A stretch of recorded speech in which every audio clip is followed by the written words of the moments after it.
और जब सूर फूंका जाएगा तो जो लोग आसमानों में हैं और जो जमीन में हैं सब बेहोश होकर गिर पड़ेंगे मगर वो जिसको अल्लाह चाहे। फिर दूसरी दफा सूर फूंका जाएगा तो फौरन सब खड़े होकर देखने लगेंगे और जमीन अपने परवरदिगार के नूर से चमक उठेगी और आमाल की किताब खोल कर रख दी जाएगी और पैगंबर और दूसरे गवाह हाजिर किए जाएंगे और उनमें इंसाफ से फैसला किया जाएगा और उनके साथ बेइंसाफी नहीं की जाएगी।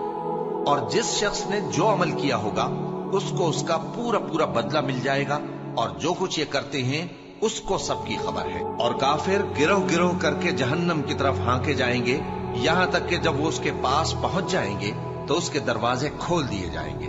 और उसके दारोगा उनसे कहेंगे कि क्या तुम्हारे पास तुम्ही में से पैगंबर नहीं आए थे जो तुमको तुम्हारे परवरदिगार की आयतें पढ़ पढ़ कर सुनाते और तुम्हारे इस दिन के पेश आने से तुम्हें डराते थे।